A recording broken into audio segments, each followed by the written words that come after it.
warahmatullahi wabarakatuh. Alhamdulillahillazi ahyana ba'dama amatana wa ilaihi nusyur. Asyhadu an la ilaha illallah wa asyhadu anna Muhammadan abduhu wa rasuluh. Allahumma salli ala Muhammad wa ala ali Muhammad. Faqala Allah ta'ala fil Qur'anil Karim, a'udzu billahi minasy syaithanir rajim. Bismillahirrahmanirrahim. Fa inna Allaha yudhillu man yasha wa yahdi man yasha. Shadaqallahul azim. Berlindung kita kepada Allah, jauh dari godaan syaitan yang terkutuk, dengan menyebut nama Allah yang Maha Pengasih dan Maha Penyayang. Sesungguhnya Allah menyesatkan siapa yang Dia kehendaki dan memberi petunjuk kepada siapa yang Dia kehendaki. Al-Quran Surah Al-Fatir ayat yang ke-8. Bapak-bapak, ibu-ibu jemaah subuh yang dirahmati Allah, pengurus yang sangat kita muliakan, melanjutkan dari pembahasan kita pada tadi malam berkenaan dengan beberapa prinsip yang harus kita tanamkan sebagai seorang orang tua di dalam mempersiapkan pendidikan anak-anak kita. Pertama sekali kita syukur kepada Allah SWT bahwa pagi hari ini kita dapat hadir untuk melaksanakan sholat subuh berjamaah. Ini adalah satu karunia yang sangat besar dari Allah. Kenapa? Karena yang mampu hadir subuh berjamaah itu adalah orang-orang pilihan yang memang keinginannya besar untuk mendapatkan ridho Allah SWT. Maka dari ini harapan terbesar kita adalah Allah tetap mampukan kita untuk tetap istiqomah di atas jalan ini sampai akhir hayat datang menjemput. Karena semua yang kita miliki ini, Bapak Ibu jemaah yang dimuliakan Allah, itu murni karena Allah lah yang menguatkan kita. Ibu, bapak, muslimin berjalan dari rumah sampai ke masjid, itu murni karena Allah lah yang menggerakkan kita sehingga mampu berjalan. Bukan karena kuatnya fisik kita, bukan karena hebatnya kita, bukan karena keinginan kita, tapi karena Allah lah yang memudahkan segalanya. Makanya berangkat dari rumah itu mulailah dengan Bismillahirrahmanirrahim. Ini meskipun hal-hal ini terkecil Bapak Ibu, tapi kadang kita lupa juga. Berapa banyak orang yang jalan dari masjid, tahunya nggak sampai di masjid, di tengah perjalanan malah jatuh, malah pulang kembali. Jadi murni Allah yang memampukan kita mulai berangkat sampai nanti pulang lagi, Allah lah yang memampukan kita. Makanya sampai di masjid pun bersyukurlah kepada Allah. Ini kadang-kadang lupa. Sampai di masjid sudah masuk masjid, sampai sholat lupa bersyukur dari rumah sampai ke masjid itu adalah sebuah karunia yang besar. Nah, itu untuk pagi ini saya untuk 70 tahun belakangan, 50 tahun belakangan, berapa nikmat yang sudah kita nikmati, Bapak jemaah yang dimuliakan Allah, yang kadang kita terluput untuk mensyukuri nikmat. Makanya aneh. Apa yang aneh? Orang kalau dapat sebuah kemuliaan, naik pangkat, kemudian kelahiran anak, cucu segala macam, baru di situ sibuk syukuran. Bu, Pak, hadir ya Bu, hadir ya Pak ke rumah, ada acara apa Bu, ada acara apa Pak? Syukuran. Jadi syukurannya ketika naik pangkat, ketika dikaruniai anak. Jadi selama tidak dinaikkan pangkat, tidak dikaruniai anak, dia lupa untuk bersyukur kepada Allah Subhanahu wa taala.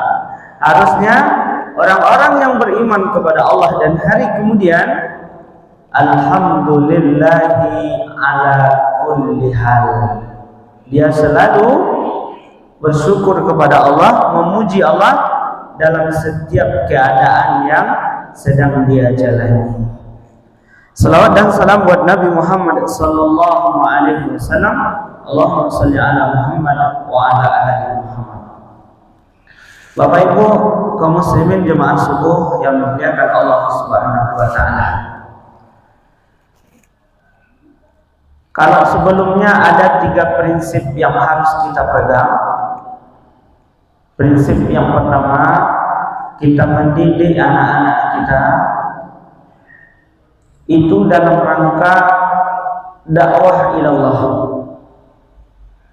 semata-mata hanyalah untuk menyampaikan kebenaran, bukan hanya sebatas kita orang tua kepada anak, Bu Bapak, tapi ada hal yang terpenting di situ adalah untuk beribadah. Kemudian yang kedua, berikan contoh-contoh yang terbaik. Kemudian yang ketiga, harus satu haluan antara kedua orang tua, baik bapak maupun ibu. Dan yang keempat, kita harus meyakini bahwa sesungguhnya hidayah itu Allah yang akan berikan. Itu perlu tanamkan Bapak. Hidayah itu Allah yang akan memberikan. Jadi berapapun kerasnya kita menyampaikan kebenaran, le namuh babusa-busa oleh awak Pak Ibu jemaah yang dimuliakan Allah, untuk menyuruhnya sembahyang, untuk menyuruhnya ke masjid, untuk menyuruhnya berpuasa, untuk menyuruhnya mengaji dan segala macamnya. Dia mau berbusa-busa oleh awak yang menyuruh, kalau tidak hidayah Allah yang datang, maka tidak ada yang bisa awak melakukan. Bara bagusnya metode yang awak buat Pak, bara bagusnya usaha yang awak lakukan, tapi kalau tidak hidayah Allah Subhanahu wa taala, maka tidak masuk kebenaran itu Pak. Ada pembatas. Jadi yang harus kita tanamkan dalam rangka mendidik anak-anak kita, dalam rangka menyampaikan kebenaran, terus sampaikan kebenaran, terus didik mereka. Tapi yang namanya hidayah tetap Allah yang akan memberikannya. Jadi kalau hal yang seperti itu, apa yang awak lakukan Bapak Ibu jemaah yang dimuliakan Allah, awak sampaikanlah kebenaran itu dengan cara yang hikmah, bukan dengan emosional, bukan dengan mengeluarkan samurai dan segala macam. Meskipun kita benar, kalaupun awak benar tapi disampaikan dengan cara yang tidak benar, maka kebenaran itu tidak akan sampai jumpa. Kenapa? Ini dilatar belakangan dari emosional awak.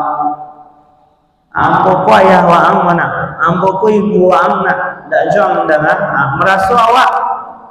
Padahal menyampaikan kebenaran, bisanya kita menyampaikan kebenaran karena ada kalam Allah yang memampukan kita. Jadi kalau yakin kita itu adalah kalam Allah Subhanahu wa taala, maka kebenaran itu disampaikan dengan caranya Allah, bukan dengan cara hawa nafsu dan keinginan kita. Saking awak marah, saking awak menyampaikan kebenaran dengan cara yang tidak baik, bahkan inyo melawan le Pak Ibu jemaah yang dimuliakan Allah. Apalagi kalau inyo lah mulai gadang. Kalau inyo lah mulai gadang, istilah kita nyo apa Ibu jemaah yang dimuliakan Allah, rebung. Kalau rebung tu inyo masih bisa dibelok-belokkan, dibuat model apa pun inyo bisa. Kalau rebung, cuma rebung yang masih ketek tu ibu bapak jemaah yang dimuliakan Allah, mau dibikin bulat segala macam itu bisa dia melalui proses. Tapi kalau inyo lah jadi batuang bambu, itulah payah tu bapak ibu. Kalaupun awak kuek kan patah, kalau tidak patah awak dilantiang. Ibu dan bapak jemaah yang dimuliakan Allah Subhanahu wa taala, maka satu hal yang harus kita yakini bahwa hidayah itu Allah yang akan memberikannya. Jadi tugas kita terus sampaikan kebenaran dengan cara yang bijak, dengan cara yang benar, meskipun kita benar. Kenapa? Karena Allah Subhanahu wa taala ingatkan sebagaimana ayat yang kita bacakan di awal tadi, fa innallaha yudhillu may yasha wa yahdi may yasha. Ya Allah yang ingatkan, sesungguhnya Allah menyesatkan siapa yang Dia kehendaki dan memberi petunjuk kepada siapa yang Dia kehendaki. Nah, jadi kita menjalaninya aja semuanya ini Bapak Ibu jemaah yang dimuliakan Allah Subhanahu wa taala. Pada ayat yang lain Allah Subhanahu wa taala ingatkan di dalam surah Al-Qasas ayat yang ke-56, A'udzu billahi minasyaitonir rajim, innaka la tahdi man ahbabta walakinnallaha yahdi man yasha wa huwa a'lamu bil muhtadin. Sungguh engkau Muhammad tidak dapat memberi petunjuk kepada orang yang engkau kasihi. Sungguh engkau Muhammad tidak dapat memberi petunjuk kepada orang yang engkau kasihi, tetapi Allah memberi petunjuk kepada orang yang Dia kehendaki, dan Dia mengetahui orang-orang yang mau menerima petunjuk. Mana lah Bapak Ibu? Sedangkan Nabi sallallahu alaihi wasallam tidak mampu memberi petunjuk. Apalagi awak bukan nabi, bukan wali, ibadah pun asal-asalan. Kadang timbul riya, timbul sombong dan segala macam. Jadi tidak bisa. Yang akan memberi petunjuk itu murni dari Allah Subhanahu wa taala, dan Allah tahu siapa hamba-hambanya yang benar-benar mau dan bisa untuk menerima petunjuk itu. Nah, jadi tugas kita tetap sampaikan kebenaran dengan cara kebenaran itu sendiri, bukan dengan emosional dan segala macam. Itu didasari oleh apa? Karena kita yakin bahwa yang akan memberikan hidayah dan petunjuk itu murni daripada Allah Subhanahu wa taala. Kemudian yang kelima, banyak-banyaklah Bapak Ibu jemaah yang dimuliakan Allah Subhanahu wa taala untuk mendoakan anak dengan kebaikan, bukan mendoakan dengan keburukan. Nah, ini kadang-kadang bagi sebagian Bapak Ibu, karena saking bisanya mengontrol emosional, keluar kata-kata yang tidak elok Pak. Padahal ini orang tuanya surang, bapaknya sendiri, ibunya sendiri, tapi karena saking marahnya keluar kata-kata yang tidak baik. Bahkan yang anehnya dia tak tahu itu anak siapa, padahal anaknya surang. Itu karena apa? Karena emosionalnya yang tidak terkontrol ibu bapak jemaah yang dimuliakan Allah, sehingga kata yang tidak baik yang keluar. Harusnya bagaimana? Banyak mendoakan dengan hal-hal yang baik meskipun kita dalam keadaan marah kepada anak. Mungkin sebagai pelajaran bagi kita ibu bapak jemaah yang dimuliakan Allah, bagi bapak ibu yang sudah pernah berkunjung mungkin ke Masjidil Haram, yang sudah pernah berkunjung ke dua masjid besar itu sering mendengar itu imamnya dan sudah terkenal sekali, bahkan jadi imamnya para imam di situ. Ada Syekh Al-Sudais, Bapak jemaah yang dimuliakan Allah. Itu dari beberapa literatur yang kita baca, apa yang beliau sampaikan, mampunya beliau menjadi seperti itu karena doa ibunya. Itu bahasanya. Jadi ketika masih kecil itu, ibu bapak jemaah yang dimuliakan Allah, mudah-mudahan jadi pelajaran bagi kita. Ketika beliau masih kecil, kalau di dalam beberapa artikel itu 4 tahun atau berapa tahun, itu ibunya akan menjamu tamu. Jadi udah masak begitu banyak makanan ya. Jadi anaknya lari-lari, umi, lalu pasir yang dia bawa dari luar itu dia taburkan ke makanan ibunya. Umi katanya. Kalau mana kira-kira Pak Ibu? Pak Bupati ketibo ke rumah awak, atau Pak Menteri ketibo ke rumah awak, atau Pak Imam Masjid ketibo ke rumah, lalu disiapkan, lalu dihidangkan. Tahunya datang anak awak dari luar rumah bawa pasir, ditaburkannya ke makanan itu. Apa yang kita lakukan Pak Ibu? Saking marahnya mungkin kalau tidak dilampang, usia juga keluar. Dua juga perang yang. Tapi apa yang dilakukan oleh ibunya? Bukan, kamu ini, kata ibunya kalau dari artikel yang kita baca itu, kamu ini pergilah ke sana, ke tanah haram sana, ke Mekah sana, jadi imam di sana. Ya Allah, itu yang dilakukan anaknya. Apa yang diucapkannya? Pergilah ke situ, jadi imamlah di situ, cuy. Itu yang dirasakan, kata Imam As-Sudais. Sekarang tidak jadi imam aja lagi, jadi kepala imam di sana. Ya Allah ya Karim. Kenapa itu Bu Pak? Karena lisan orang tuanya. Bagaimana lah kira-kira Bu? Kalau saya dia marah karena jadi hantu lah Pak. Kalau saat itu pengabulan doa, aku jadi hantu lah anak tu. Jadi kambiang lah Pak. Kau jadi kambiang lah anak tu. Sekurang-kurangnya walaupun tidak wujud dia di kambiang, perangainya jadi kambiang.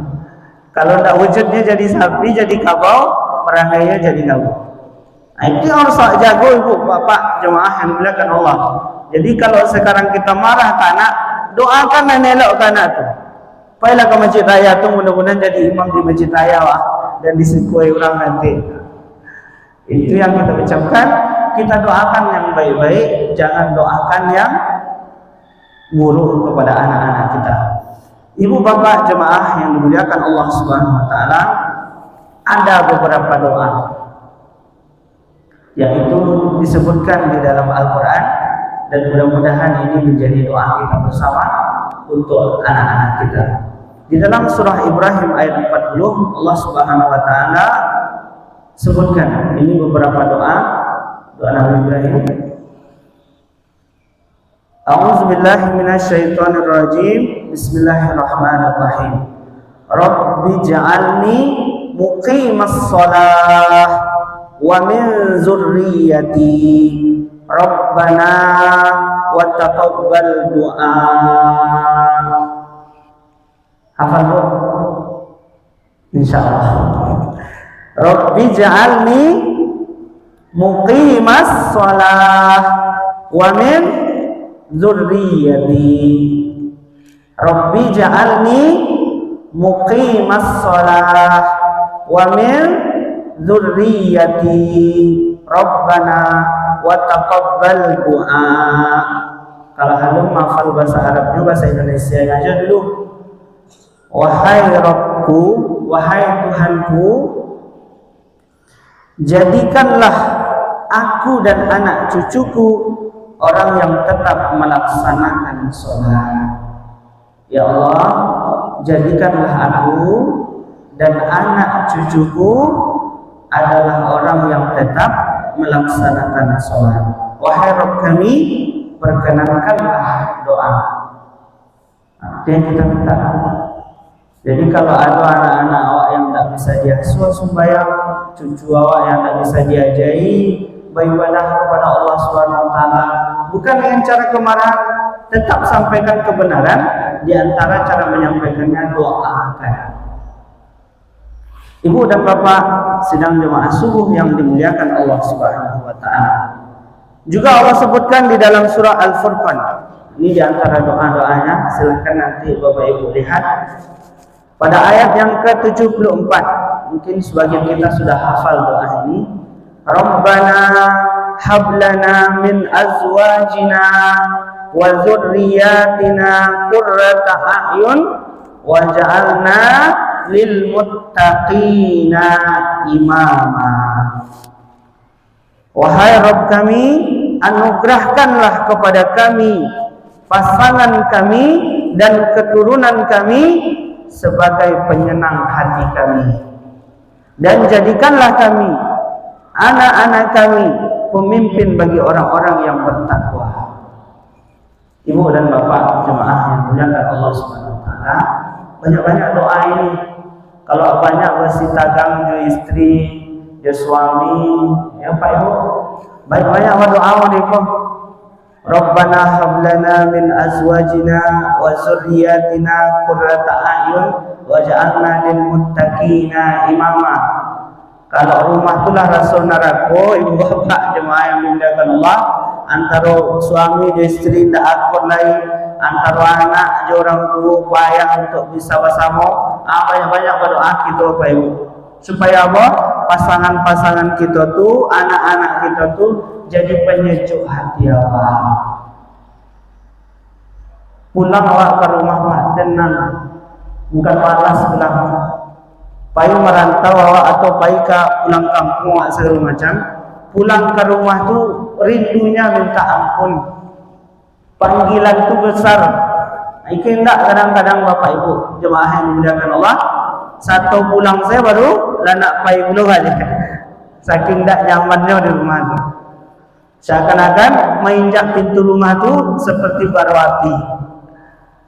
Jadi di antaranya banyak-banyak berdoa dan memohon kepada Allah Subhanahu wa taala. Kalau anak-anak tidak bisa diasuh, itu bukan kekuatan kita Bapak Ibu.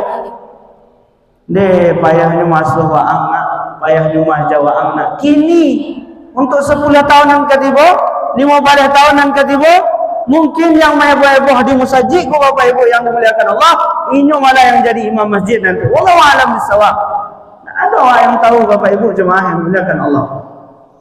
Maka doakan yang terbaik buat mereka. Kenapa Bapak Ibu jemaah yang dimuliakan Allah Subhanahu wa taala? Karena apalagi kita orang tua, ibu apalagi. Kalau sampai air mata ibu jatuh ke tanah membasahi bumi karena saking marahnya ke anak tu, maka riwayat anak tu tidak akan elok perjalanannya oleh bapak. Meskipun inyo kaya, meskipun pangkatnya tinggi, tapi ketenangan mustahil akan dia dapatkan. Kita sebagai orang tua pun seperti itu Bapak-bapak, Bu. Itu yang saya sampaikan di malam hari tadi. Jangan sampai kita menganggap bahwa anak itu adalah aset. Maksud asetnya, kita beranggapan, oh anak ambo koyo nanti kalau lah gadang inyo lah keraja inyo bisa-bisa menyelamatkan ambo kok. Inyo lah ketampe ambo mengadu, inyo lah tampe ambo basanda. Salah Bapak Ibu jemaah yang dimuliakan Allah. Kalau itu yang awak tanamkan untuk membesarkan anak-anak kita, maka sebaliknya yang akan kita dapatkan. Kalau cuma itu keinginan kita, karena Allah uji kita betul dengan apa yang kita cintai, itu Bapak Ibu yang dimuliakan Allah Subhanahu wa taala. Berapa banyaknya Ibu Pak, orang yang lah tua, ibu-ibu, bapak-bapaknya, ketika nyolah tua dibahagiakan anaknya lah Ibu Pak. Bahkan sampai tidurnya pun di dapur lagi. Yang awalnya di depan, pindah ke tengah, pindah ke dapur. Terbangun sepertiga malam terakhir, sakit perut ibu tu, sakit perut bapak tu, merengek-rengek lah ayah ibunya di dapur tu, tidak didangannya ibu bapak sampai tetes air matanya. Ini yang kita takutkan ibu bapak jemaah yang dimuliakan Allah. Meskipun awaklah tua mereka Pak, payah terasa awak tidak didangan sama anak. Jangan sampai keluar kata-kata yang tidak elok, yang tidak rancak didangan. Meskipun awak susah Bu Pak, payah berjalan, terbangun buang air ketek aja malam hari itu susah. ke WC segala macam, jangan sampai awak mengeluarkan kata-kata yang tidak elok kepada anak-anak awak. Hati-hati Bu, Pak. Ini kadang-kadang kalau kita sudah tua, memang perasaan orang tua itu kadang-kadang sedikit-sedikit sudah tersinggung, sedikit-sedikit sudah menangis, karena perasaannya orang tua. Jadi sebenarnya bukan orang tua itu yang dimengerti, anaknya itu yang harusnya sadar. Tapi kalau hidayah itu tidak masuk, ibu bapak jemaah yang dimuliakan Allah, maka tidak pedulinya, tidak sadar ini ketika waktunya kecil tuh, ibunya sepertiga malam terakhir itu mengganti popoknya, mengganti bajunya udah basah karena pipis. Akhirnya terbalik, ibunya yang seperti itu, berapa orang anak yang mampu melakukan seperti yang dilakukan oleh orang tuanya kepada anaknya. Ibu bapak jemaah yang dimuliakan Allah Subhanahu wa taala, maka jangan sampai air mata seorang ibu jatuh membasahi bumi karena perilaku anaknya sendiri. Bahkan keluar kata yang tidak baik, maka itu akan jadi karakter anak tersebut. Anak durhaka, sampai anak durhaka segala macam. Ibu dan bapak sidang jemaah subuh yang dimuliakan Allah Subhanahu wa taala, maka banyak-banyaklah doakan anak-anak kita dengan doa yang terbaik. Kemudian jangan sampai kita mendoakan dengan doa-doa yang buruk untuk mereka. Tetap, meskipun mereka salah, mereka tetap anak kita. Karena nggak ada nanti mantan anak, ada. Tetap anak kita, tetap ajarkan selagi kita masih bisa untuk mengajarkan. Kalau lisan awak lah tidak bisa lain, lah diam, itulah puncak dari segala-galanya ibu bapak. Tidak mau awak majare, tidak mau awak menyampaikan kebenaran itulah puncaknya tuh. Lahir dulu lidah untuk menyampaikan yang benar itulah puncaknya. Kemudian yang terakhir ibu bapak jemaah yang dimuliakan Allah Subhanahu wa taala, prinsip yang harus kita pegang, perhatikan pertumbuhan mereka di fase-fase awal. Kalau awak mungkin sebagian daripada itulah banyak yang bercucu dan tidak beranak lain. Bagi kita yang masih mempersiapkan generasi, perhatikan pertumbuhan mereka di fase-fase awal itu. Kenapa ibu bapak jemaah yang dimuliakan Allah? Karena fitrahnya seorang anak itu dilahirkan dalam keadaan suci. Sucinya seperti apa? Seperti kertas putih tanpa noda. Ayah ibunya lah nan kamage tinta hitam, tinta merah, tinta kuning kepada anak itu ibu bapak jemaah yang dimuliakan Allah. Maka yang awal ini yang penting ditanam. Kalau tintanya bagus, warnanya bagus, maka insya Allah pertumbuhan itu jelas. Tapi kalau awalnya telah rusak, ibu bapak jemaah yang dimuliakan Allah Subhanahu wa taala, maka perkembangannya pun seperti apa yang kita tanam. Ibu dan bapak jemaah yang dimuliakan Allah Subhanahu wa taala, maka ini harus menjadi pelajaran buat kita semuanya, terutama kita yang sudah menjadi orang tua yang menjadi wasilah untuk menjaga amanah daripada Allah Subhanahu wa taala. Apa itu? Menjaga prinsip-prinsip untuk mendidik generasi kita. Ini salah satu upaya kita dalam mendakwahkan agama Allah Subhanahu wa taala. Kalau kita tidak mampu juga mendakwah secara umum seperti ini, sekurang-kurangnya kita mampu untuk mendakwahi keluarga kita. Kenapa? Karena semua kita ini adalah pemimpin dan kita akan dimintai pertanggungjawaban terhadap apa yang kita pimpin. Apa kepala rumah tangga, besok diminta pertanggungjawaban. Ibu-ibu itu jadi kepala juga untuk urusan rumah tangga, untuk anak-anak, nanti dimintai pertanggungjawaban. Jadi semuanya termasuk diri kita ini adalah pemimpin dan kita akan dimintai pertanggungjawaban terhadap amanah yang telah Allah Subhanahu wa taala titipkan kepada kita, terutama para generasi dan anak-anak kita semuanya. Ibu bapak jemaah yang dimuliakan Allah Subhanahu wa taala, ini sajalah yang dapat kita sampaikan pada pagi hari ini. Mudah-mudahan menjadi iktibar dan pelajaran bagi kita di tengah-tengah kehidupan. Dan insya Allah apabila kita berupaya dengan sekuat tenaga dan kemampuan kita untuk menjadi hamba-hamba yang terbaik, insya Allah hidayah itu akan sampai ke keluarga kita, Bapak Ibu.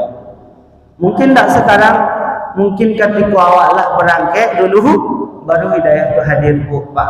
Karena banyak cerita, banyak kisah yang telah kita buktikan di tengah masyarakat kita, Bapak Ibu. Dulu ketika apanya masih sehat, masih rajin ke masjid, inyo paganjo kue, paminum kue segala macam, badannya bertato segala macam.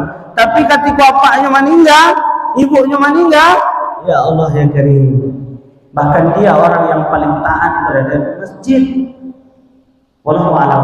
Mungkin saja itulah di antara doa-doa dari orang tuanya yang selama ini dipanjatkan dengan penuh keikhlasan kepada Allah Subhanahu wa taala. Jadi jangan seperti mau membalik telapak tangan saja. Sekarang bapak berdoa, ibu berdoa, lalu akan dibalikkan. Mungkin ada waktu yang telah Allah Subhanahu wa taala tetapkan. Itu untuk menjaga apa? Sebenarnya untuk menjaga diri kita. Kalau langsung dikabulkan permintaan, mungkin menjadi aku. Ayo, itu karena doa ambo tuh, makanya anak ambo berhasil. Itu karena doa ambo tuh, itu karena tahajud ambo tuh, makanya anak ambo bisa sukses. Karena Allah, bukan. Semuanya karena Allah Subhanahu wa taala. Ini sajalah Bapak Ibu yang dapat disampaikan pada pagi hari ini. Terima kasih atas segala perhatian dan mohon maaf atas segala kekurangan. Usikum binafsi bitaqwallah. Wassalamualaikum warahmatullahi wabarakatuh.